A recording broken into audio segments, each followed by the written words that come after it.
What's up? I hope you're good. It's Lesego.sm from Villegends, and yes, I'm back. It's been a really long time. Now, in this episode, I'm going to have to explain why this lady by the name of Jenae Adams, all the way from the US, might actually be very mad at me. But I will explain why later on after this thing.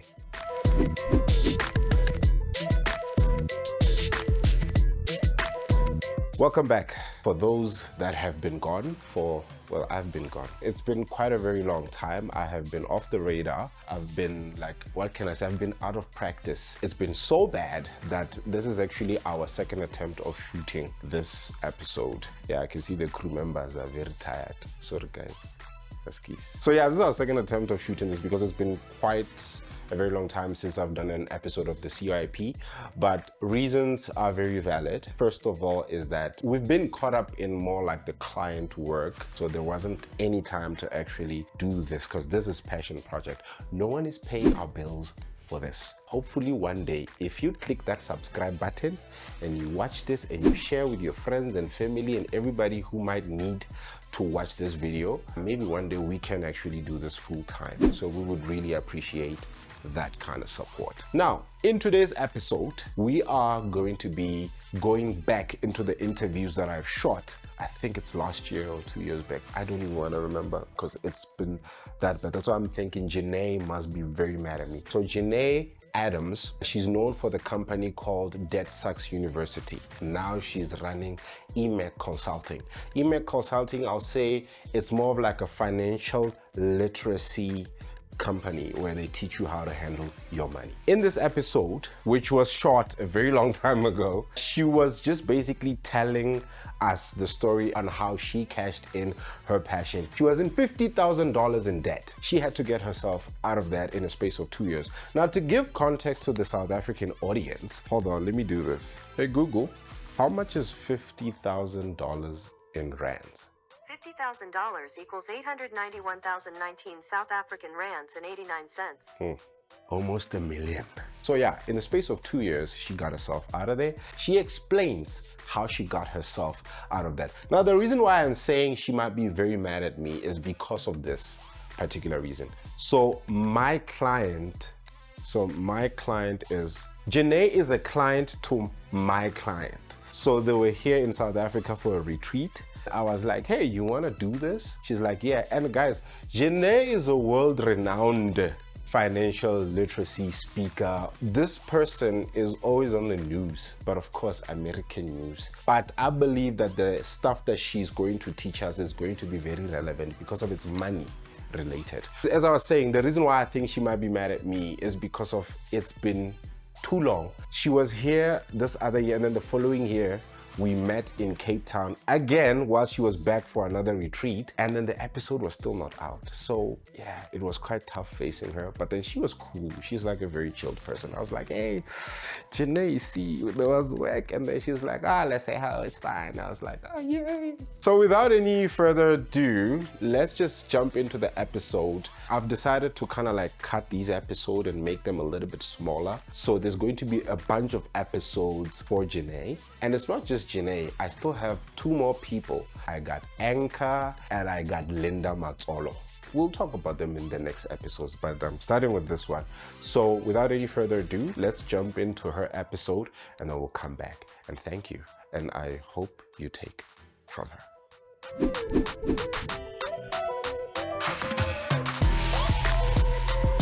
As I said in the intro, I did say I will bring you Mrs. Jenae Adams. So I'll have her introduce herself. So I am Jenae Adams, everyone. I am... Before I let Jenae introduce herself, I just saw this and I was like, let me address this thing before people go crazy in the comment sections. My hairstyle. As I said, it's been a long time. Sorry I sound sleepy. What time is it? The makeup influencers, they do this. Yes. Right, it's 1. And I'm in the middle of editing, so I realized that people might have questions about my hairstyle.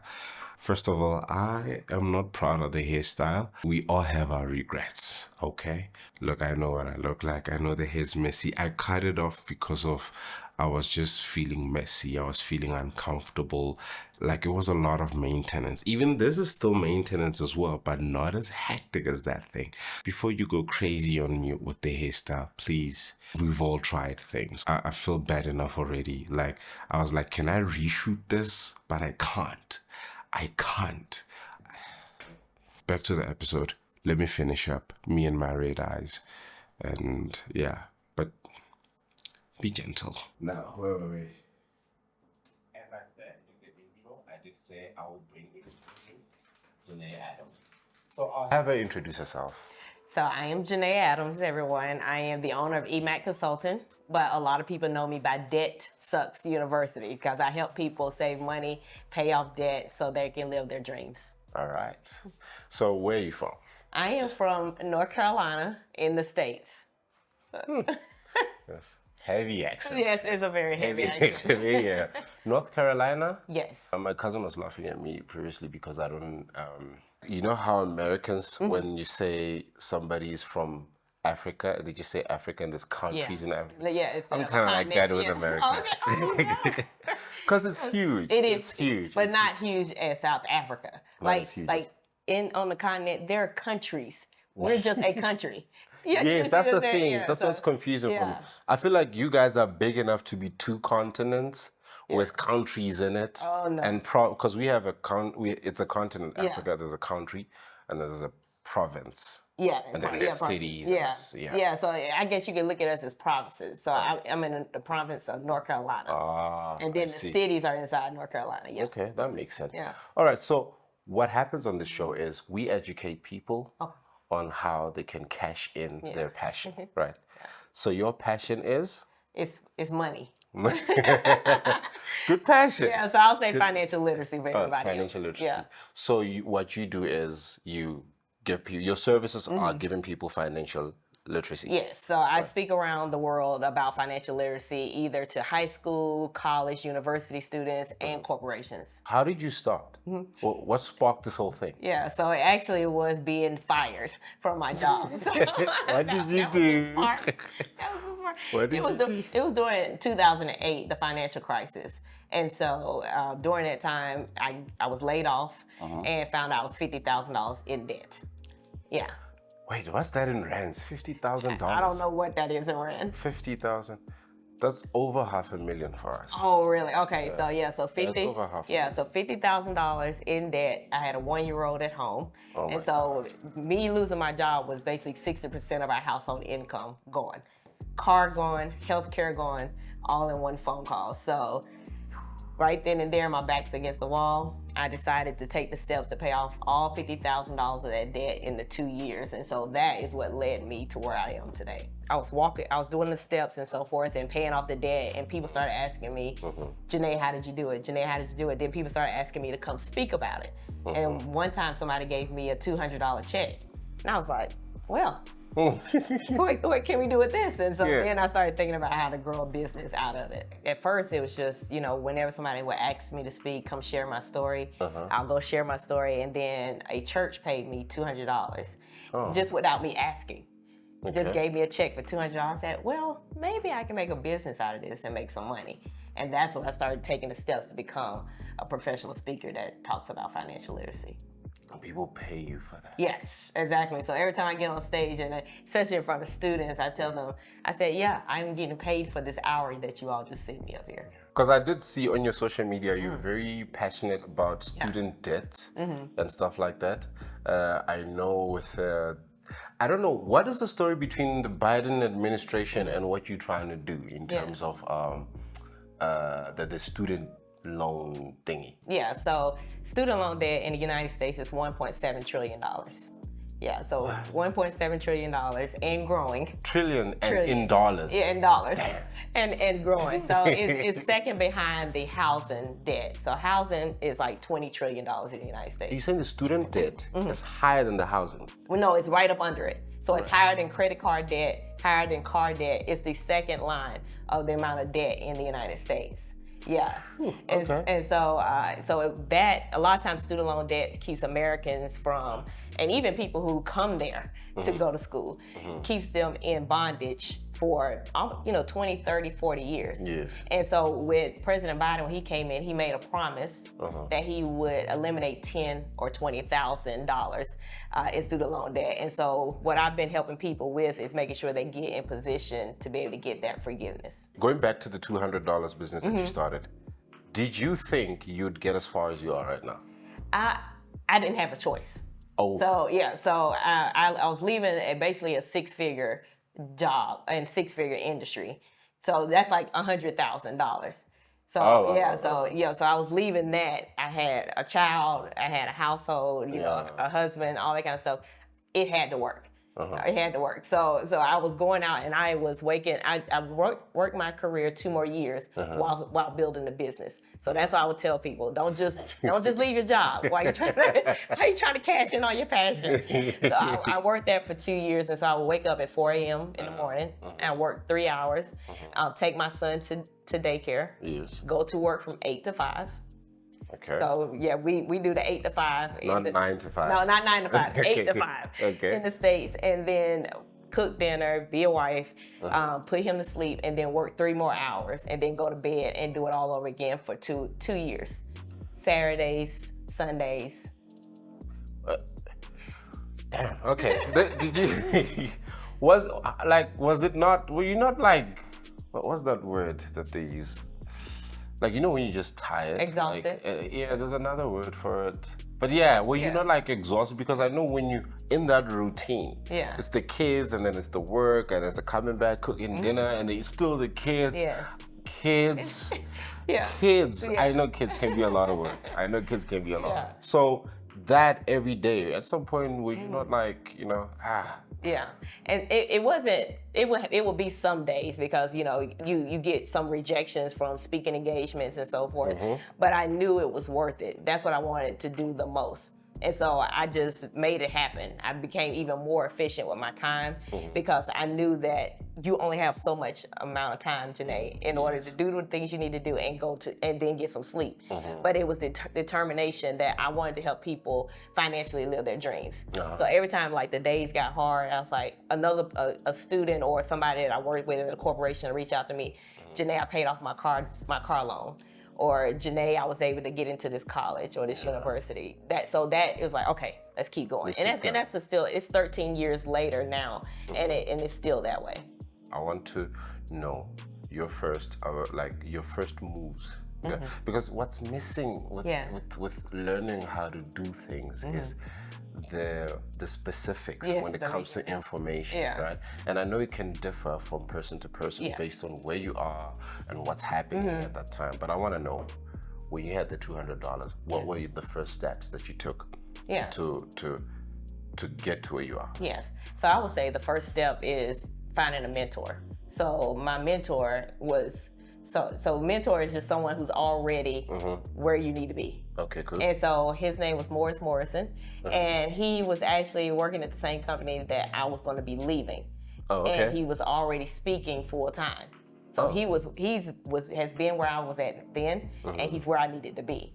And so he took me under his wing and really taught me how to be a professional speaker, the marketing behind it, taking video, doing reels and so forth, a speaking reel and everything, and really got me going. And he did it all out the kindness of his heart. So it was nothing. Okay, that's what I wanted to ask. So it's like, did you pay him no, the $200? No, he was just my mentor. It wasn't, and so he just really, really showed me the path. Oh, okay. And it really helped me just get going. And he worked with me. He still, sometimes he'll call me now, this 13 years later. But he worked with me solid for at least a year or two as I built my business. And so I took the same path he took and going that way, yeah. All right. So you got the mentor and he told you what to do. Yes. Or so we'd call what he told you to do a second step. Okay, basically. got your second step. Okay. Yeah. So what was the second step? According to him. According to him. So that's where, of course, money will have to come in. So that's why I tell people, don't leave your job. Your job or the work that you're doing is going to fund whatever passion you have. So it's the money that you need. Yes. So I, making sure I got my website up. making sure I had business cards because you want to look professional. My mentor did hire a cameraman to do my speaking reel, so I did have to pay for that. Oh, okay. Because you don't want to say that you're a speaker and they go look for you online and you're not speaking anywhere because that looks crazy. Yeah. So that I had to pay for that. So it was about the preparation ahead of time, and then it's just the leg work after that. It's the hard work after that. It's sending 40 emails a day, and then the next day calling 40 people on my lunch break at work in order to get those speaking engagements. Yeah. Oh, so you approached clients now. So I cold call people even today. Cold call, yeah. Yes. I've heard of cold calling. Yes. So some people advise it, some people don't. Yeah. I've never done it. Yeah. I pitch people all the time. Pitch people cold call all the time. You think I should try it? Yeah, I mean, why not? Everybody, because we get into the habit of thinking everyone knows us. Oh. You see, so you have to be able to reach out to people, and because they have busy lives. Everybody has busy lives around the world, and so you have to reach out to them to know how great, so they can know how great you are. Okay. And can work with you. You gotta say the right things also. Yeah, exactly. Yeah. And so I just developed a strategy that all my emails are pretty much the same.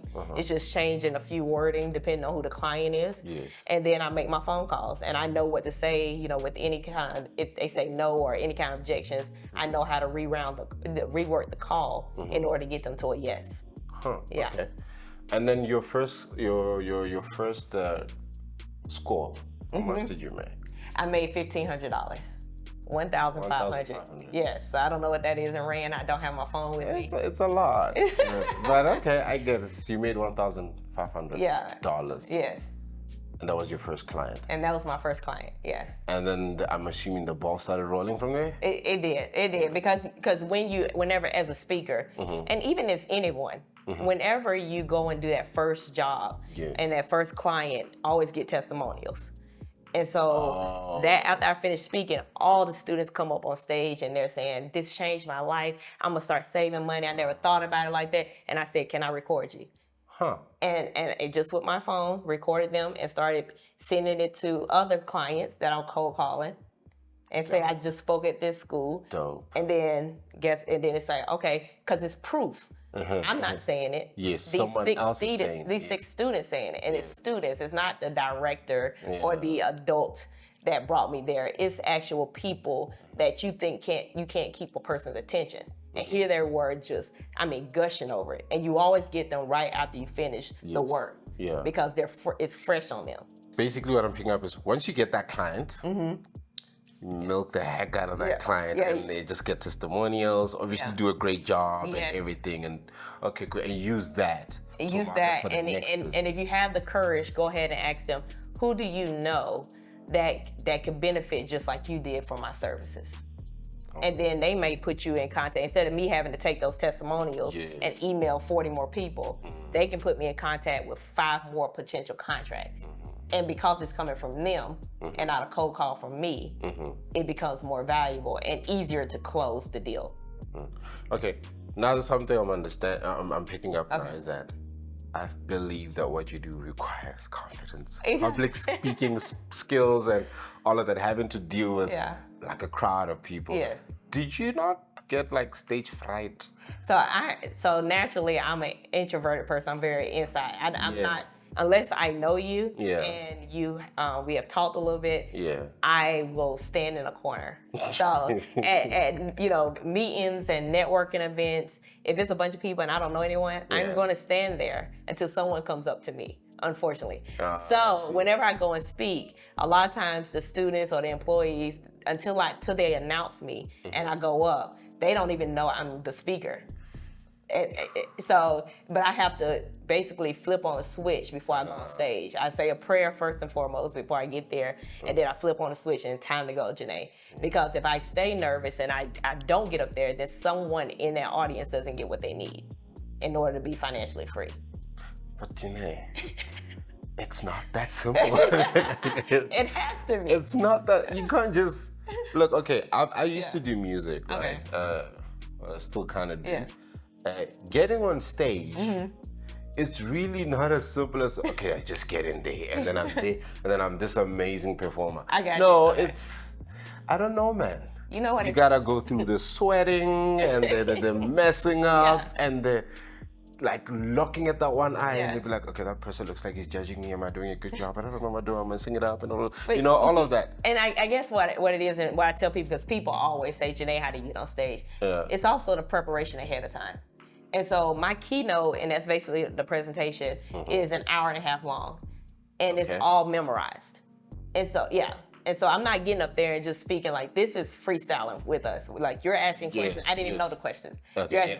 If I get on stage or you see me on TV, that is already memorized. And so if anybody in the audience tries to throw me off by raising their hand, even though they're not supposed to be raising their hand, because I'm speaking, I can go right back into it because it is memorized. I don't have to look at the presentation behind me because I know which ones the slides are. So I can be speaking and click, and I know that Jay-Z is behind me. You see, so that's what makes it easier. And the only thing it takes is a smile from somebody in the audience. Yes. And then if I, telling something, a funny story, and everybody's laughing, we going. Let's get going. And so you just work to it. So you might be nervous once you first get on stage, but once you see that people are engaged, they're smiling, they like, let's make a difference. And so that's what it's about. It's like, I'm making a difference. So even with the music, when you get on stage, somebody could have had a crappy day, like a sucky day. And then your music is starting to brighten up their day and say, okay, my whole day wasn't bad. Yes. This music is making it end well. And so you have to think about it like that. Somebody needs whatever you're doing.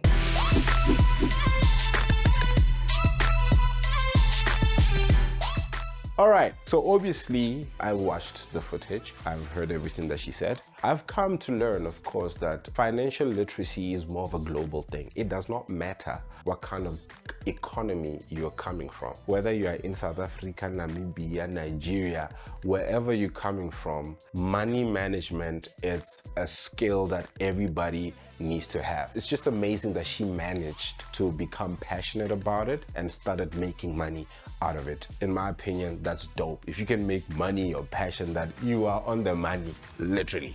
In my opinion, I feel like in South Africa, especially with the Black community, there is lack of financial literacy. Even myself, I made so many financial mistakes. It's very important to get word from a person like Jenae to kind of teach you on how to go around the money situation. We have a TV show called I Blew It.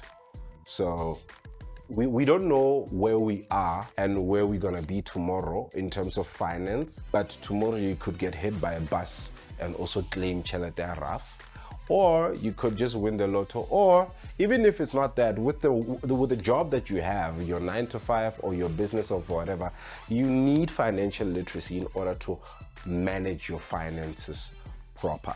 So we don't want situations where you are overspending, you're spending on things that are not necessary, and you don't understand the proper function of money, whether money is something that should just be spent. You need to understand things like investing and everything, and money management, debt management, all those things. A person like Jenae, I know she did not go in debt because of, generally she does get paid to give out certain information. So of course she didn't give everything on this platform, but if you want more, even though you are far away from her, she can definitely provide her services virtually. And if you want to follow her, I'll leave the link I will leave the link in the description. It's Kwasi is doing this to me. It's Kwasi and Jabel. I will leave the link in the description.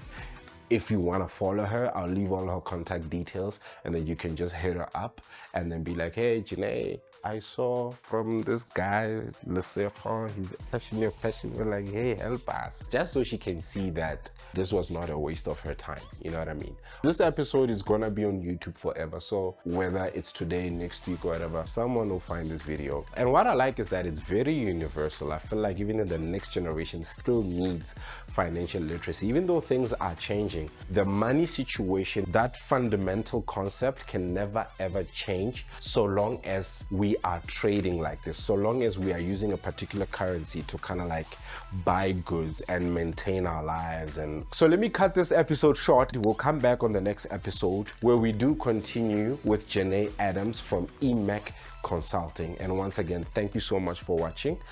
Do subscribe. Hit that like if you do like it. Let's engage in the comments. Ask whatever you want to ask. I'll go ask her, and then I'll bring it. I'll give the answers next time when I come back for the next episode of Cashing Your Passion. Once again, thank you very much for watching. I really appreciate it, and I will see you next time on the next episode. I have to go to a friend's party right now. It's his birthday. Happy birthday, Salah! Dalabon.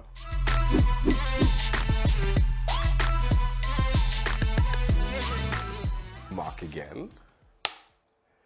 Last mark. Sorry, it's a new slate, so Kayakweisha. That's right. And great time. Cut. Right? Yeah. Yeah. Yeah. Good practice each. Practice, dude. Good kata sound engineer.